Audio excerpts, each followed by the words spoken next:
Open your Bible over to Daniel chapter 3. Open your Bible over to Daniel chapter 3. We're going to read from verse 13 to verse 30. Verse 13 to verse 30 of Daniel chapter 3. Very excited to get into it. Very excited to get into it. It's going to be a really good session tonight. We are on day 22. I must tell you, I have been very excited about the next series that we're going to do, but I don't want to rush into it. We're going to finish this one properly. Right? We're going to finish this one properly. Tonight, we're talking about what the presence of God does to your character and confidence. Talking about what the presence of God does to your character and confidence. You walk different when you realize that you are walking in the presence of God. You move differently. It's different. There's something different about it. So I first want us to read a lengthy passage of scripture, and then from there we're gonna dive a little deeper with the book. But here we are. Daniel chapter 3. Daniel chapter 3. We're going to be reading verse 13 to verse 30. But before we read it, I want to give you some context. What's happening here is that there are these three men, Shadrach, Meshach, and Abednego. Shadrach, Meshach, and Abednego, who are these young men who were taken away from their own people, and their people had been oppressed by this king Nebuchadnezzar. Now they find themselves serving under the rulership of Nebuchadnezzar. They have been taught to think the way that the Babylonians think, to move the way the Babylonians move. And when part of that reprogramming was also in religious efforts in order to change their worship, to have them worshiping something other than the God that they have always worshipped, right? To have them worshiping something other than the God they've always worshipped. And one day, King Nebuchadnezzar sets up this giant statue, and he says he puts out a decree. And the decree was very simple. When you hear the instruments, when you hear the music, we'll talk about that another day. When you hear the music, you are to bow down and worship this gold statue that has been set up. That was standard. However, there were three men, Shadrach, Meshach, and Abednego, who refused. They refused to worship. They refused to bow down. And when they refused, of course, there was also the decree that if anybody refuses, they will be thrown into a fiery furnace. They will be thrown into a fiery furnace. So there was a furnace that would be thrown in there, and they would stand there and listen to people burn alive. That was the fate that awaited them.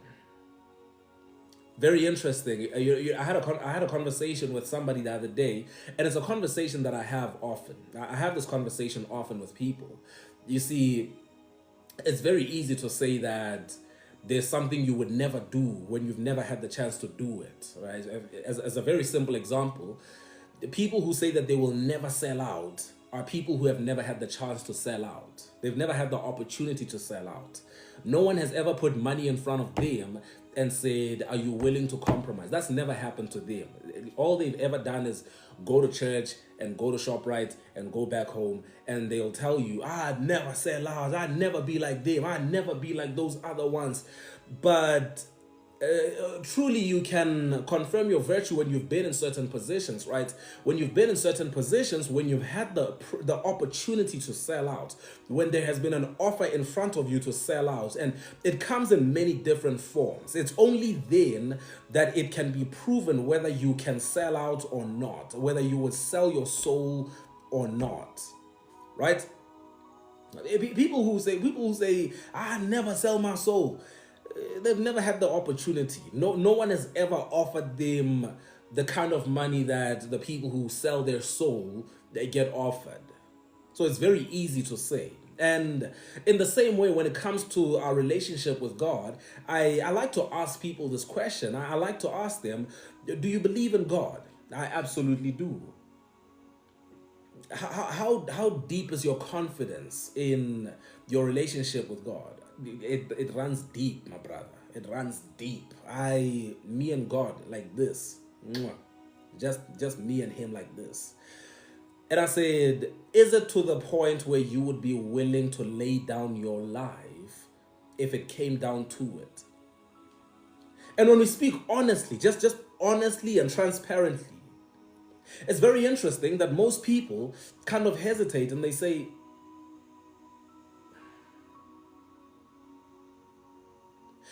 but you see, in this case, you have Shadrach, Meshach, and Abednego who found themselves in a position where it'd be proven.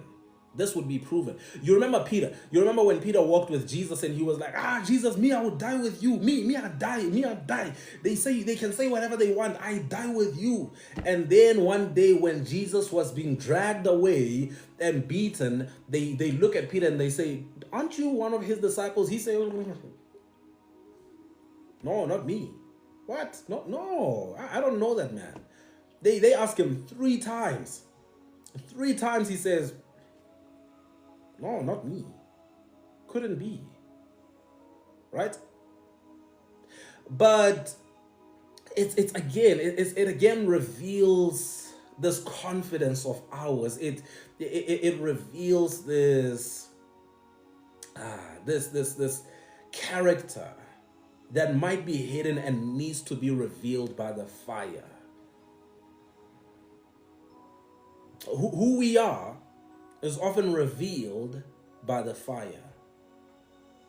Who we truly are. I'll give you a very simple example. You find somebody who says, I love the Lord. I love the Lord with all my heart. I love your Modimo. And then what happens one day is that a tragedy befalls them. Something really bad happens in their lives and they fall away. They start to say, I don't know what kind of God would allow for this to happen. God, I'm so disappointed with you. God, I just can't believe that this is happening to me. God, I just need a break from you. That's what happens. Right? Who we truly are, our character is revealed in the fire. It's revealed in the fire. So Shadrach, Meshach, and Abednego find themselves where they say, you know what, we're not going to bow down. We are not going to bow down to this false god, to this idol. Everyone else can bow down, but that's not us. Not us. And then what happens is they get caught out, they get brought before Nebuchadnezzar. Nebuchadnezzar is told that they refused to bow down before the statue that he set up. And he was furious. Right? He was furious. Here's what it says. And by the way, having worked under Nebuchadnezzar, they would know that Nebza does not play. Nebza does not play. Listen, it doesn't matter. You can think he's bluffing. He's not bluffing. If he said you are getting thrown in the fire, you are getting thrown in the fire. This was not a drill. This was not a joke. So it's not like they were thinking, nice, maybe he's not that serious. They knew he was serious. This was a ruthless man. Right? He was a ruthless man. So verse 13 says, furious with rage, Nebuchadnezzar summoned Shadrach, Meshach, and Abednego. So these men were brought before the king. And Nebuchadnezzar said to them, is it true, Shadrach, Meshach, and Abednego, that you do not serve my gods or worship the image of gold I have set up. Now, when you hear the sound of the horn, flute, zither, lyre, harp, pipe, and all kinds of music, if you are ready to fall down and worship the image I made, very good. But if you do not worship it, you will be thrown immediately into a blazing furnace. Then what God will be able to rescue you from my hand? Right? So Nebuchadnezzar says, listen, I understand where you guys are at, and I understand what you guys are trying to get at. Said, but I won't stand for it. I'm going to give you one more chance. I'm going to give you one more chance. When you hear the music, I want you to bow down. Then I'll spare your life. Compromise on your faith. Then I will spare your life. And then Nebuchadnezzar says, let's see what's going to happen. Go. And they heard,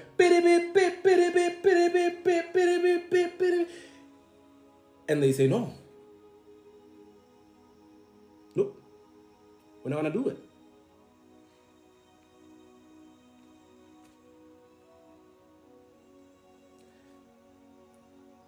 He said, what God will be able to rescue you from my hand?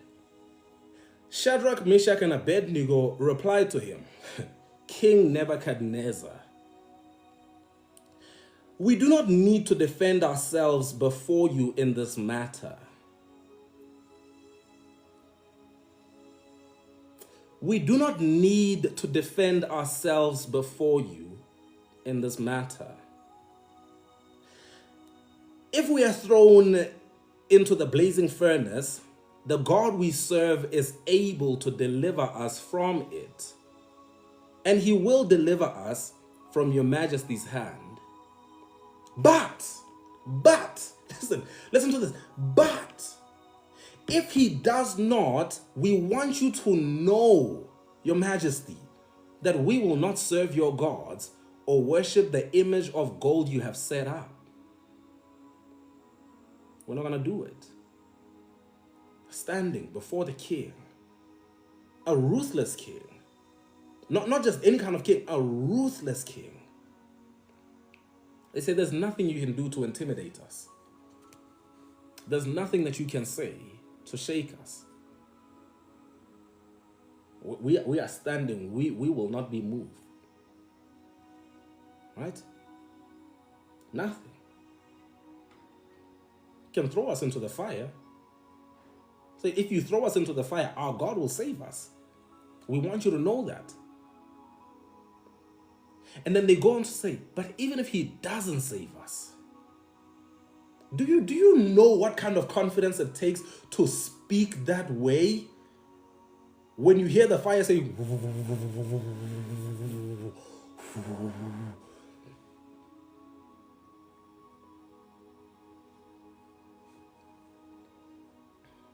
nothing changes. I don't care what kind of fire comes, nothing changes. This is the confidence that we are being called to live with. This is the confidence of a true believer. It is not circumstantial confidence. It is not only when times are good. It is not the kind of confidence where you only walk with your head held high when the bank account looks good. It is not one that depends on your title, that depends on your position, that depends on your status in society. It is not one that depends on where you come from, what you have, what you don't have, the car, the house. This kind of confidence does not depend on that. There is a confidence that comes from the inside. It is a confidence that can only be forged, that can only be found in walking with God, in confidence in the presence of God. An unshakable confidence that God is with me. An unshakable confidence that I walk with the Lord. You can say whatever you want. I walk with the Lord. In every season, in every situation, I am with the Lord. The Lord is with me. My friend, I say to you that this is powerful. I say to you that this is incredibly profound. It is incredibly profound because for many of us, we are there right now. And what happened was when we lost the position and we lost our title, we lost the confidence. When we lost the money, we lost the confidence. When you lost the marriage, you lost the confidence. When you couldn't get the thing that you were going for, you lost the confidence. Because that confidence was rooted in stuff. It was rooted in things that can be taken from you, in things that can be stripped away from you in an instant. That's where the confidence was. As long as things were good, you were good. But what happens when it gets very real? What happens when you look at your life and you look around and there's no other way? This is bad. I'm in trouble. Yep, I'm in trouble.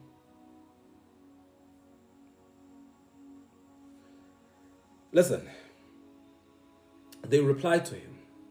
Let me just read the reply to you one more time. Shadrach, Meshach, and Abednego replied to him, King Nebuchadnezzar, we do not need to defend ourselves before you in this matter. If we are thrown into the blazing furnace, the God we serve is able to deliver us from it, and he will deliver us from your majesty's hand. But even if he does not, we want you to know, your majesty, we will not serve your gods or worship the image of gold you have set up. And then it says, then Nebuchadnezzar was furious with Shadrach, Meshach, and Abednego, and his attitude towards them changed. You know what's interesting about his attitude towards them changing? It's the fact that for him to give them a second chance in the first place was because he loved them. He loved them. They were his guys. These were these bright young guys who were taking care of business. They were impressive. They were his favorites. And now when it comes to a matter of compromise, they say there's no way. There's no way. Yeah, we love you, but there's no way. We appreciate you, but there's no way. There is no way. We're not going to compromise to that extent. Just like that. Do you know what it's like to be liked by your boss? They were willing to give that up. It says,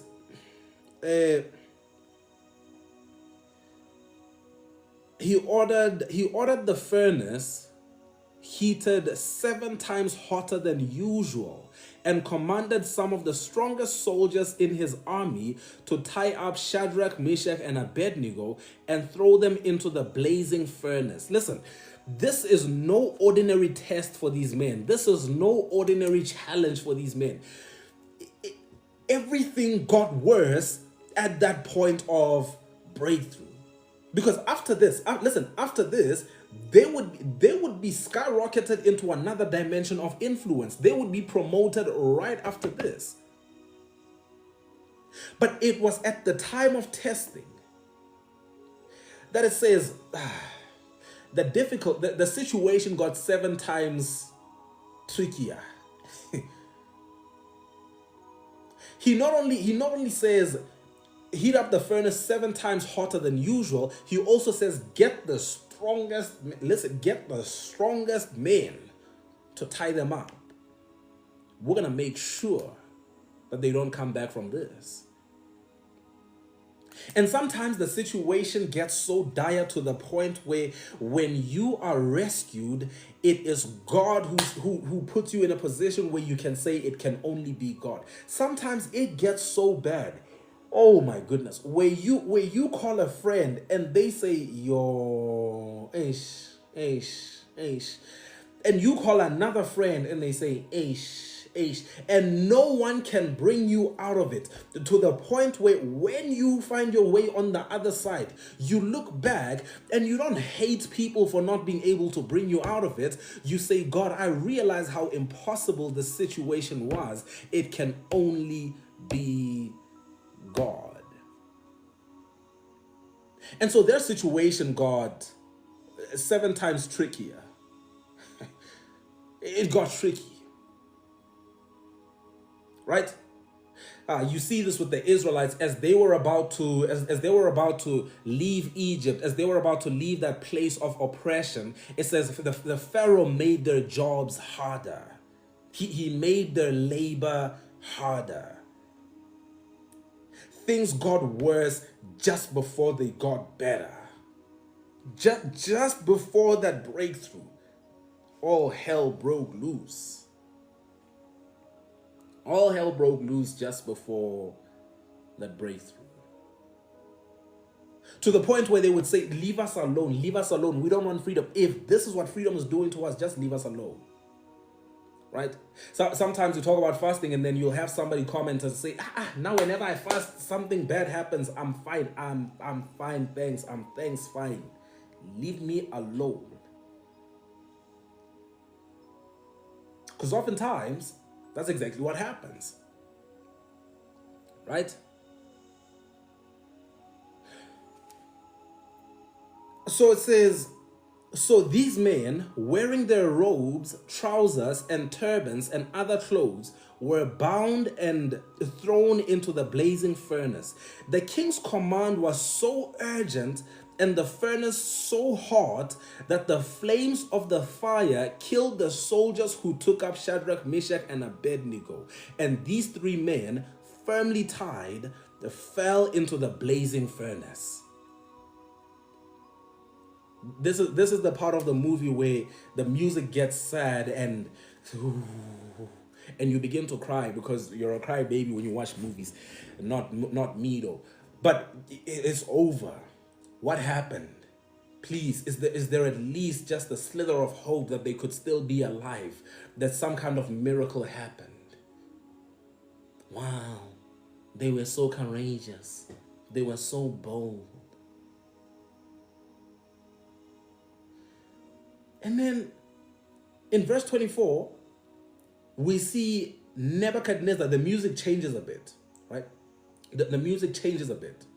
The music goes, and it says, then King Nebuchadnezzar leaped to his feet in amazement and asked his advisors, weren't there 3 men that we tied and threw into the fire? He says, hey. Did we not throw 3 men into the fire? Did we not tie them? Listen, they were tied and the fire was so hot that these men were thrown in there and the men who threw them into the fire could not even make it back. That's how bad the situation was. They replied, certainly, Your Majesty. He said, look, I see 4 men walking around in the fire, unbound and unharmed. And the 4th looks like a son of the gods. He says, I see 4 men. We threw 3 men in there. They were bound, but now I see them walking around. They are not tied anymore. There's an extra man with them. That man looks something like, a god. Nebuchadnezzar then approached the opening of the blazing furnace and shouted, Shadrach, Meshach, and Abednego, servants of the Most High God, come out, come here. So Shadrach, Meshach, and Abednego came out of the fire, and the satraps, prefects, governors, and royal advisors crowded around them. They saw that the fire had not harmed their bodies, nor was the hair on their heads singed. Their robes were not scorched, and there was no smell of fire on them. The only thing that was burned was the robes that tied them. The only thing that was burnt in the fire was what bound them before they fell into the fire. They come out unbound, unharmed. And so I guess if there was an organ playing in the background, I would tell you that the fire was not meant to harm them, it was meant to set them free. Right? That fire was meant to set them free. They walked into that fire bound.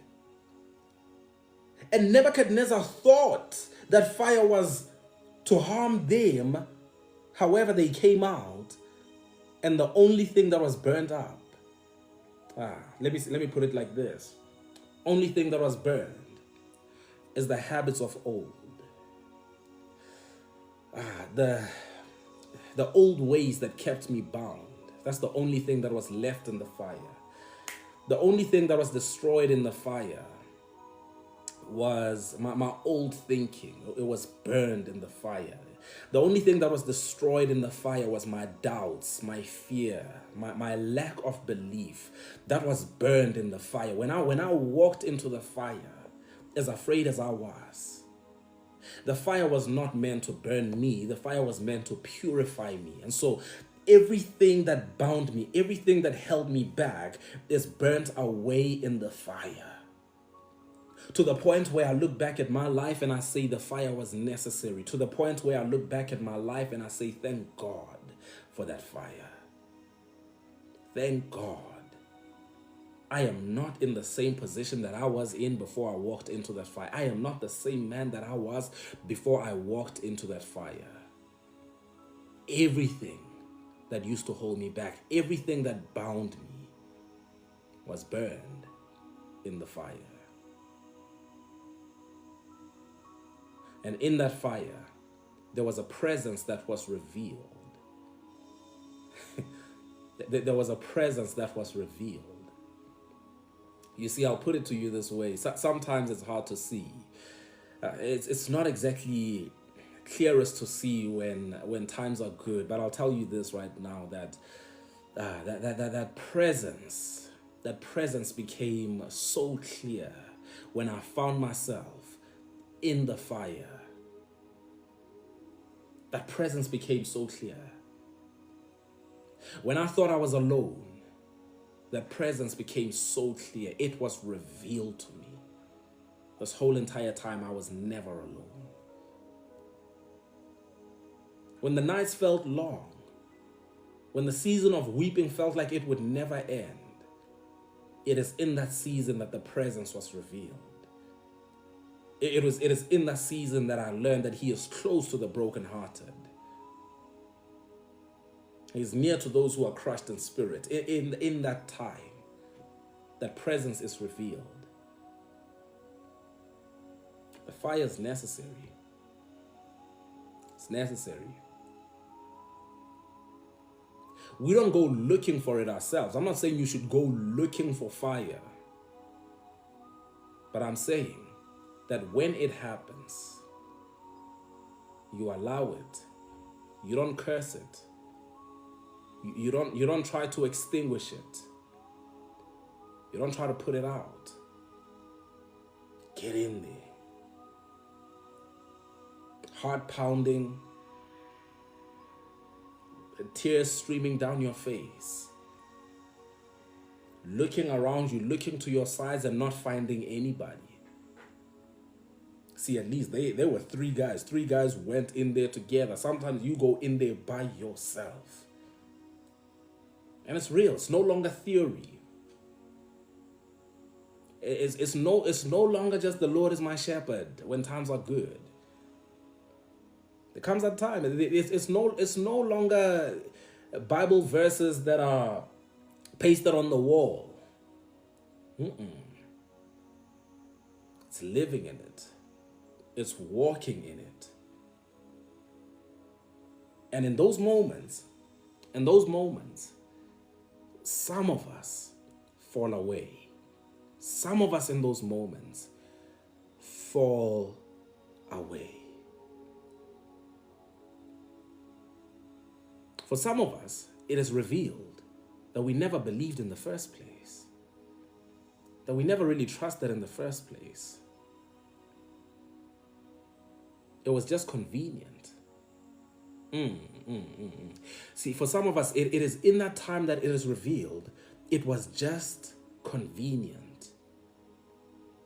You were just looking for something to say you believe in. It's revealed in that time.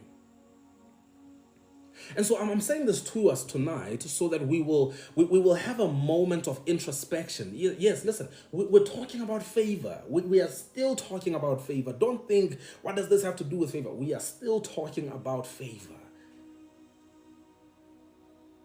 However, I want you to realize, I want us to look at our lives. I want us to try to figure out, where is our confidence rooted? Is our confidence rooted in things working out? Or is our confidence rooted in the sovereignty of God? The sovereignty of God meaning, whatever he says goes. He knows better than me. And so sometimes I have an idea and things fall apart. I watch my plans fall apart right before my eyes. Sometimes I have to endure the disappointment. Confidently though. Even if he doesn't. Even if things don't go my way. I want you to understand that I still believe in him.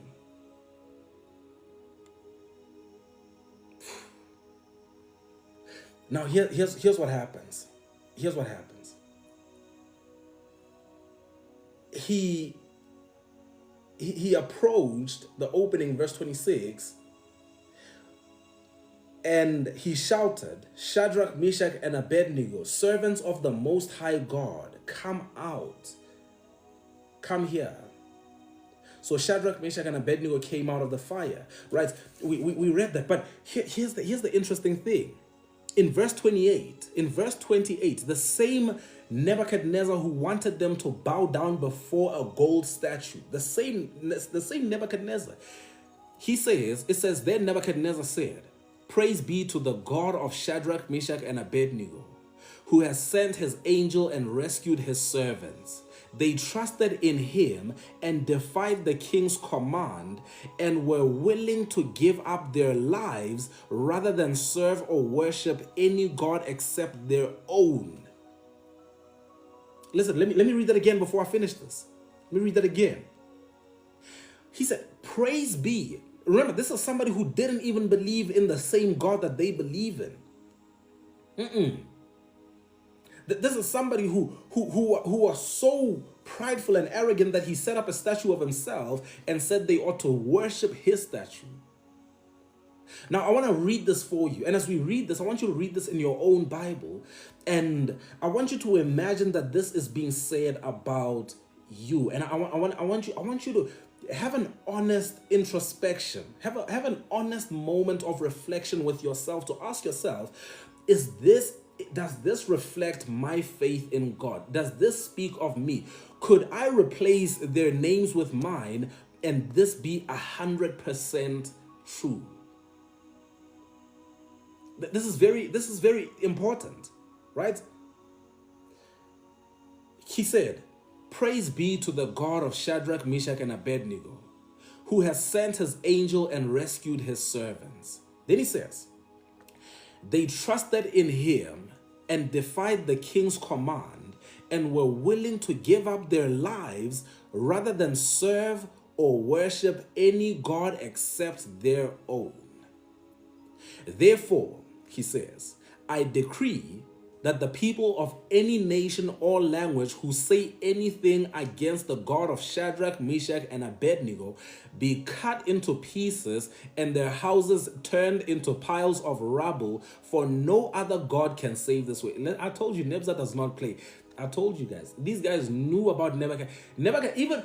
Even when he just had an encounter with the God of heaven, he's still the same man. He says, okay, now, whoever says anything bad about your God,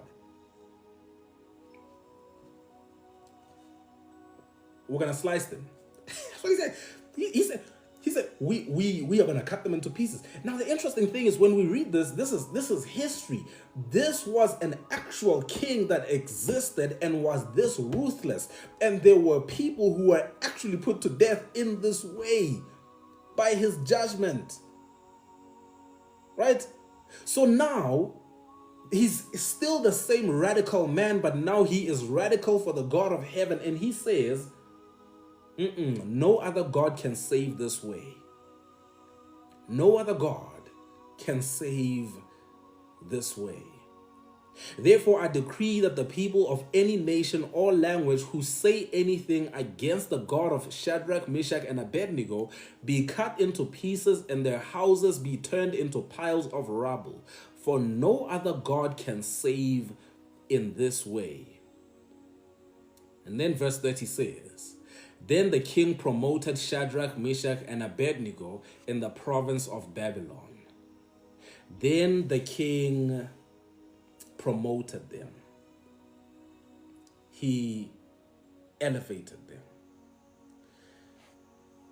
out of the fire and straight into a new position.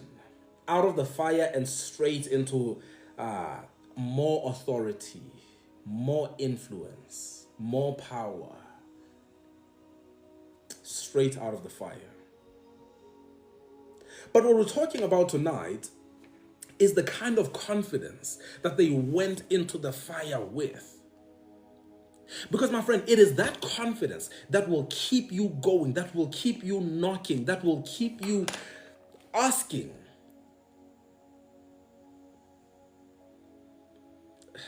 Let me put it to you this way. Sometimes I speak to people and their confidence has been so crushed. Their confidence has been so crushed because 10 times they were told no.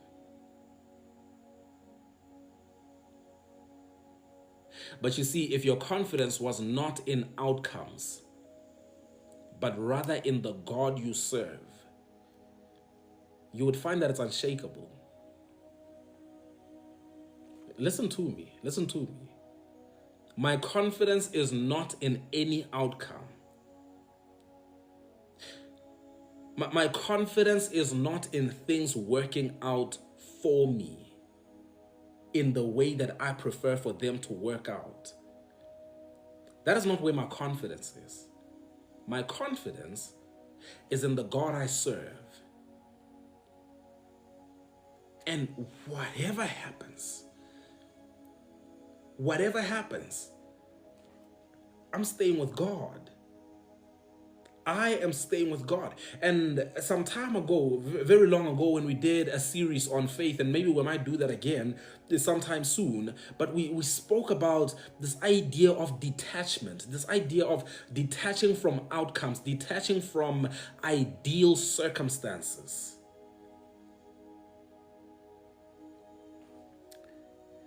Daniel chapter 11 verse 32. Daniel chapter 11 verse 32, the second part of it says, but the people who know their God shall be strong and carry out great exploits. The people who know their God. Not who not who are playing church. People who know their God. Listen to this. It says, they shall be strong. They shall be strong.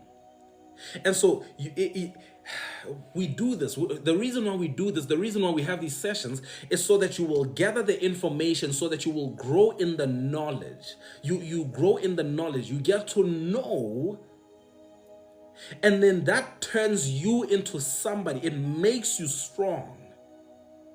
It makes you confident. You will be. And only then do we carry out great exploits. Only then do we carry out great things. As it is, some of us have been trying to get up from being a couch potato to running a marathon. You will be humbled. You will be humbled. In day 22, page 60, for those of you who have a copy of Unlocking Favor with God and People. And remember, like I said, you can use the coupon code for tonight's session, which is 23 June Live, 23 June Live, no spaces in between. And you can get a discount on your purchase when you buy the book. You can get the ebook or hard copy. But page 160.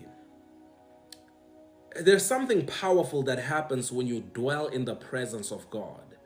Not visit occasionally, but truly dwell. You begin to walk differently, talk differently. You stand up taller, not because of pride, but because of who is standing with you. Let me say it again. You stand up taller, not because of pride, but because of who is standing with you. The presence of God doesn't just bring goosebumps in worship or stillness in prayer. It forges unshakable character and supernatural confidence. The presence of God doesn't just bring goosebumps. The Holy Spirit. It's more than that. It forges unshakable character and supernatural confidence. You walk out differently. I don't care if you had goosebumps. I don't care if you didn't have goosebumps. I don't care if you were crying. I don't care if you were not crying. But when you walk out of that room, you walk out differently. Listen, I tell this to people all the time. People who know me from my younger years, I told you, 18 years old, I would cry in front of people. I would cry if you put me in front of people to speak. I would. You hear what I'm saying? And so somebody says, but what did you do? What did you do? It's like, you don't want to tell us the secret. No. What I did was I started studying the Bible. From studying the Bible, I tried to apply some of the principles that I learned from it. And then all of a sudden, I was just different. I was just different. You hear what I'm saying? I was just different. It is not, I didn't go do rejection therapy. If that's what you're doing, do that. But I didn't have to go and do any of that. Because I know myself. My friend, I know myself. I walk into any room. I don't have what you call imposter syndrome. I don't care what you say it is. I don't have any of that. I know my God. I know my God. And so believers who truly walk with the Holy Spirit of God in them, they don't walk. You don't walk with your shoulders slouched, unsure of yourself. No. Listen, you need to understand. You are the head. You are not the tail. You are above. You are not beneath. You are blessed in your coming and your going. You are blessed in the city. You are blessed in the countryside. The work of your hands he will bless. And so when I put my hands to anything, I know that he will bless it. Confidently so. I don't walk around uncertain. You place me in a room. I tell people all the time, I sit in so many rooms where I am the least educated, where I am the least experienced. In some rooms, I happen to be the youngest in the room. But when I do, I don't feel like, yo, Maribatung. No. No. Listen, I am a delegate of the kingdom of heaven. I was sent here on an assignment from heaven. Nothing and no one can stand in my way. And that confidence does not come from me. The reason why that confidence is unshakable is because that confidence is not in a suit. It is not in a haircut. It is not in who I know. It is not in anything except that presence that I walk with. That's where the confidence is. And when you, listen to me, when you truly walk with the Lord, some of these things start to fall away. Some of these things, it's not even, you don't even have to buy my course for me to teach you how to be confident. I don't have to sell you a course to teach you how to be confident. I don't even have to teach you that.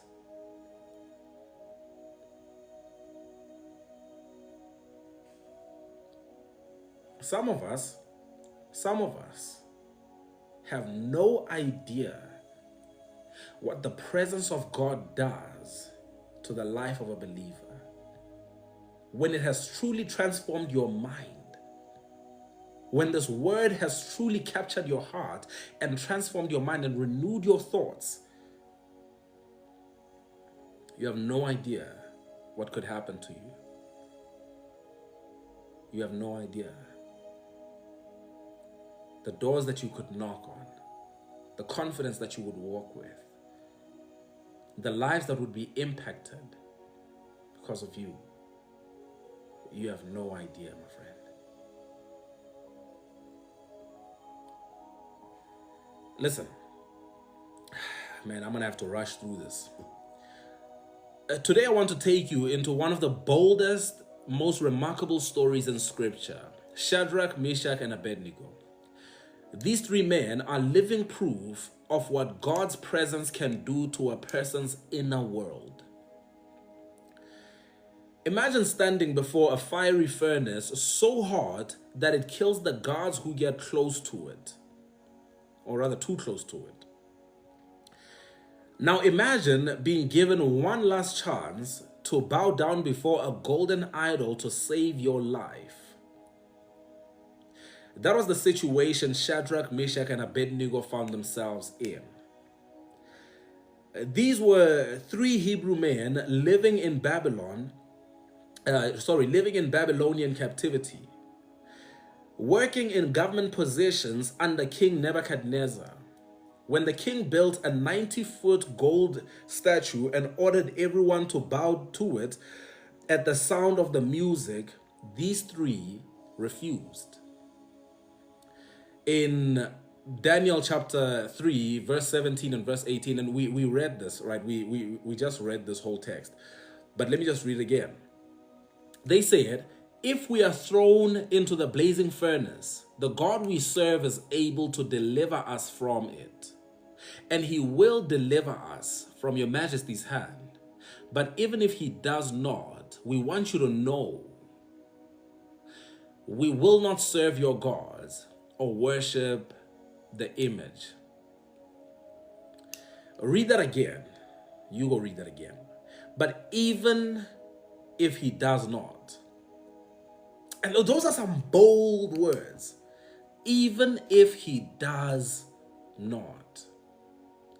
That is not the voice of fear. That is the voice of men anchored in the presence of God. Their boldness didn't come from arrogance. It came from intimacy with God. A settled knowing that God's presence was with them whether in palace or in furnace. Let me say it again. A settled knowing that God's presence was with them, whether in palace or furnace, mountaintop or in the valley, good times or bad times.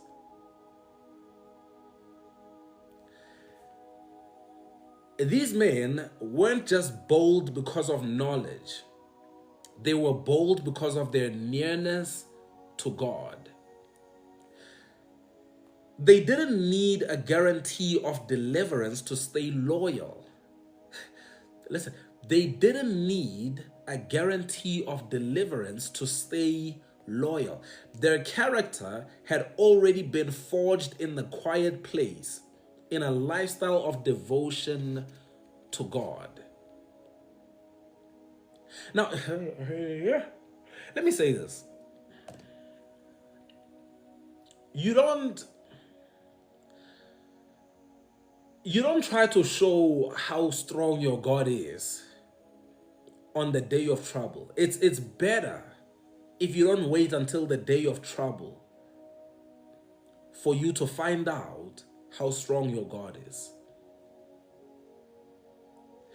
It's better if you don't have to wait until you're in the fire to find out how faith works. I'd much rather you live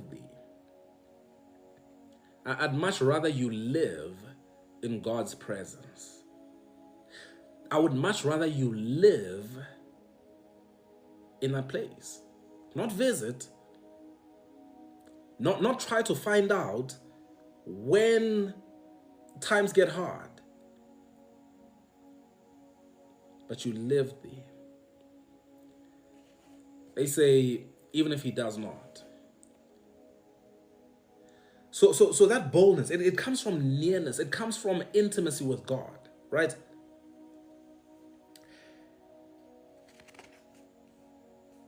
Page 163. How many people today fold under pressure, compromise values, and fear people's opinions because their confidence is built on what's around them, not who's within them? And I know it's so late, but I gotta read that again. Listen, how many people today fold under pressure, compromise values, and fear people's opinions because their confidence is built on what's around them, not who's within them? When you spend time in God's presence, you start to care less about the approval of man and more about the presence of God. You start to care less about the approval of man and more about the presence of God. And that shift, though subtle, is exactly what begins to unlock favor. God entrusts greater favor to those whose hearts have been proven loyal in obscurity. In other words, in times when you were not seen, when you were invisible, right? Listen, let me put it to you this way. We are here today. There are over 1,200 people listening in on this live stream right now and following along on this Bible study. Why? Because the faithfulness was proven when there were 10 people watching. 10 people watching, same energy, same consistency, same commitment. Are you with me? God entrusts greater favor to those whose hearts have been proven loyal in obscurity. Nebuchadnezzar was furious. He had the furnace heated 7 times hotter than normal. The 3 men were thrown in, but what he saw next shocked him. In Daniel 3 verse 25, look, I see 4 men walking around in the fire, unbound and unharmed. And the 4th looks like a son of the gods. The presence of God showed up in the fire. The presence of God showed up in the fire. But here's the thing. You see, the presence of God is not 911. It's not 10 111. So it's not 10 111. Because you see, with 10 111, I only call them when I'm in trouble. I only call them when I'm in trouble, and I don't if they show up. But I don't have to live with them for me to call them when I'm in trouble. I actually think it's better if I don't live with them. However, when it comes to the presence of God, the presence of God does not come to us in times of trouble. It is revealed in times of trouble. There's a difference. There's a difference. It does not come to us in times of trouble. It is revealed in times of trouble. So when I get into trouble, it's not only then that I say, Jesus. It is then when it is revealed. So the presence of God, or the lack thereof, is revealed in that time of trouble. So if I have been living disconnected, it is revealed in the fire. I'll give you an example. I learned this back when we had that pandemic. When we had that pandemic, this is when I learned from a lot of people, and even from myself. The moment we were hit with uncertainty, the moment we were hit with times of panic, those who had been walking with the Lord, those who had been forging that strength in secret, in times when they were tested, it was revealed. And this is why some people always look like they are okay until they are pushed and they fall over. Until the fire is heated up 7 times and they cave. They fold. Right? So the presence of God shows up in the fire. It is revealed in the fire. You don't all of a sudden just get a new download in the fire. No, my friend. In that fire, it is revealed. And that is why some people fall into hard times, and the presence of God is revealed in their lives to the point where everything is restored back to them. And then some people fall into the same thing, but they go right back to who they used to be. They go right back to the bottle, or right back to the substances, or right back to their old life.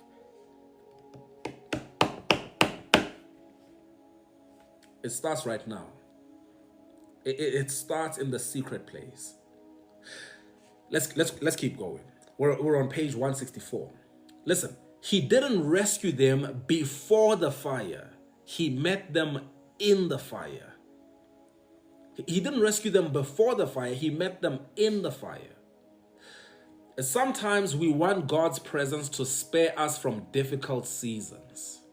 But the truth is, it's often in the fire that his nearness becomes most visible to us and to others. The king called them out of the fire. Not a hair on their heads was burned. Their clothes did not even smell like smoke. Then this happened. In verse 30 of Daniel chapter 3, then the king promoted Shadrach, Meshach, and Abednego in the province of Babylon. He promoted them immediately. The presence of God produced character and confidence, and ultimately favor. Character, confidence, and ultimately favor. Listen, I often hear people say, in life, in life you take the test and you learn the lesson. Maybe there's a little validity to that, but I want you to understand that it is not the whole story. It is not the full truth.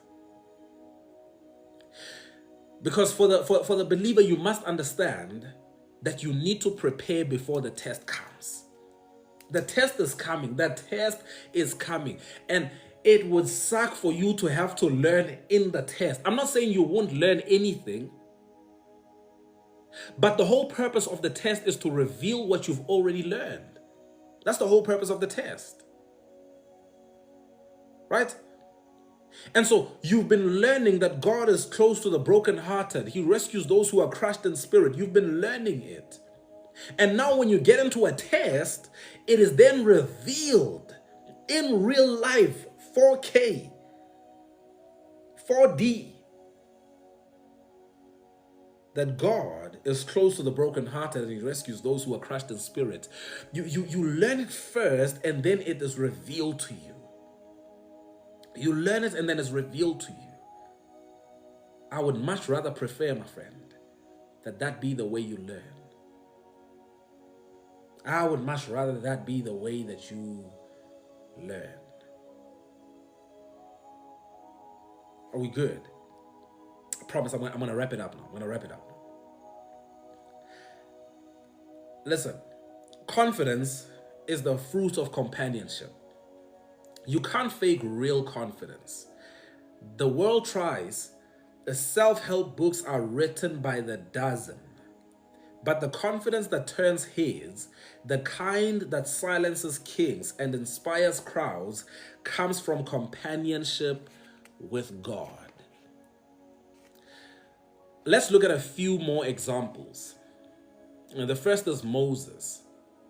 When God called Moses, he was insecure, full of excuses. In Exodus chapter 3 verse 11, he said, "Who am I that I should go to Pharaoh and bring the Israelites out of Egypt?" But God answered with one powerful sentence, "I will be with you." God said, "I will be with you." The presence of God became the antidote to Moses' insecurity.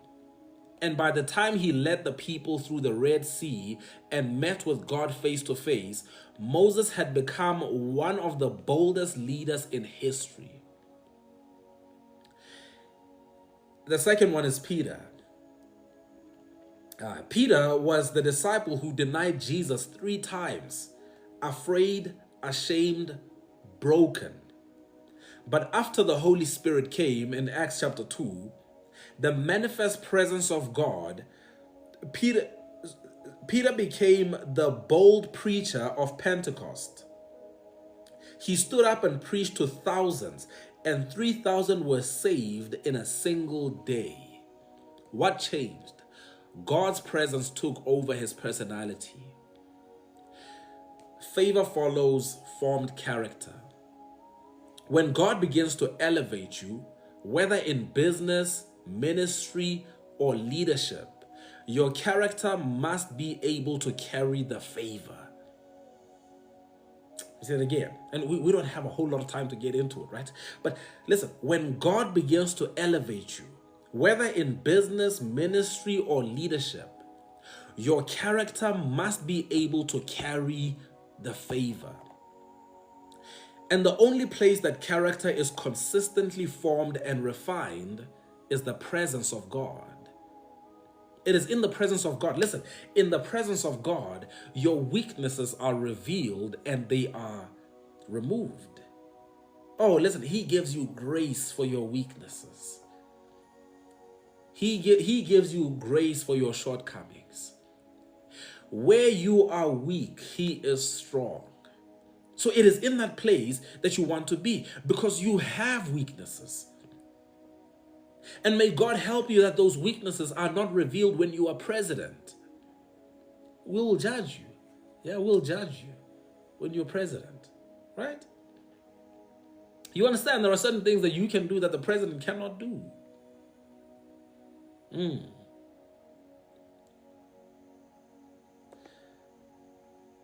The only place that character is consistently formed and refined is the presence of God. He shapes your integrity, what you do when no one's watching, right? And I want you to write these down. I want you to write these down. What the presence of God shapes in your life. Firstly, it's your integrity. This is what you do when no one's watching. Your patience. This is how you respond when things don't go your way. When it doesn't look like things are going your way. And thirdly, it's your boldness. Boldness. How you speak truth even when it costs you. Even when it might cost you friends, even when it might cost you money, even when it might cost you opportunity. How you speak truth. And then it also shapes your compassion. Compassion. This is how you treat others even when you feel empty. Oh man. How you treat others even when you feel empty.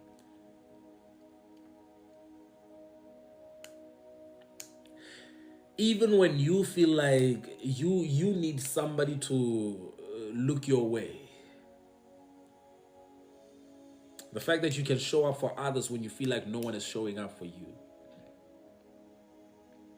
My friend, I've told you, I'm not sitting here telling you about something that I heard about, something that I read about, something that I just kind of suspect or I'm theorizing on. No. I'm telling you about things that I know. I'm telling you about the days when I was this young and excited preacher, just excited to just share the gospel with people, and I would get opportunities to go to these high schools, and I would walk across town from this side of town to the other side of town just so that I can preach to these high school students. And then I would walk home. Tomorrow morning, do the same thing in the blazing Rustenburg heat. In many of my walks, wondering, why is it that I keep on doing this work? Why is it that I keep on showing up for people and no one is showing up for me? None of these people are paying me to do this. I know the days when I would show up here in front of the camera, just switch it on, and when I come on, good evening, family, good evening. It's good to see you all. While on the inside, man, while in my own life, things are shaky. I know what that's like. And that's compassion. That compassion can only come from spending time in the presence of God. That's the only way that compassion can be formed. That's the only way. Favor with people is not just about likability. It's about trustworthiness. And nothing makes you trustworthy more than a heart that's been shaped in the fire of God's presence. And here are some reflection questions for us to wrap up the day. Here are some reflection questions for us. Number one, do I rely on God's presence for confidence or on my own ability? Do I rely on God's presence for confidence or on my own ability? Number two, are there areas where fear of people is causing me to compromise? Are there areas where fear of people is causing me to compromise? Third question, has my character been forged in the quiet place, or do I only see God when the pressure is high? Let me repeat that. Has my character been forged in the quiet place, or do I only see God when the pressure is high? When it goes down, is that the only time when I seek God? Once again, the point of these reflection questions is for you to be honest with yourself. Create just a space, get a book, whatever, type it, and be honest with yourself. Just put your thoughts down, right? Begin to search. And then here's a challenge for you before we end off today and get ready for tomorrow. A challenge for you. This week, intentionally spend time in God's presence. Not to ask for anything, but to be formed. Intentionally spend time in God's presence. Not to ask for anything, but to be formed. Ask Him to strengthen your character and give you supernatural confidence. Read Daniel 3 again and meditate on how God was with the 3 men in the fire. Then ask yourself, what would my life look like if I lived fully aware of God's presence every day? So it takes some time, right? It takes some time. Here's what I want you to do. Take some time to sit down intentionally. Try to spend time in the presence of God. And when you try to spend time in the presence of God this week, don't ask for stuff. And listen, it's hard. It's hard. Have you ever had a conversation with somebody who you know has the money to help you, and you just need 30 rand. You just need 30 rand at that time. And you just have to force yourself to have a conversation without asking for anything. It can be hard when you feel like you need so much, but listen, make it your point for the week. Make it your point for the week. Even if you set 2 different times for prayer, and one of those times is just for me to spend time with God and ask Him to shape me, ask Him to form me, to give me that confidence, to reform my character. Not to ask Him for a car, not to ask Him for a wife, not to ask Him for a house, for a job, for promotion, for some money, not to ask Him for anything. All I'm asking for is for Him to work on me. God, me. I need to be developed. I need to be formed. I need to be... There are parts of my life that need to be forged differently. Help me. Help me, God. Right? So take some time to do that. And as you do that, read Daniel chapter 3 again. Read Daniel chapter 3. Go through the whole chapter. Right? The story of Shadrach, Meshach, and Abednego. Read it for yourself as many times as you need to. See what it is that pops out to you. I'm telling you now, there are few things more powerful than spending time with God, not asking for anything and not complaining about anything. Your life will change. Your life will change. I'm not joking. Your life will change. If you commit to spending time in the presence of God, not asking, not having these things come up as idols in your life. For some of us, without even realizing, a car has become an idol because every time you pray, car comes to mind. One time you're not even praying for like that car, you just praying for like, God, just something. It takes some time this week. Become intentional about spending time in the presence of God, just asking Him, God, me on the inside. It's me. Form my character. Give me that supernatural confidence that Shadrach, Meshach, and Abednego had. The kind of confidence that says, even if nothing changes, I will not bow down to any other God. Nothing shakes me, nothing moves me. May God help us. May God help us.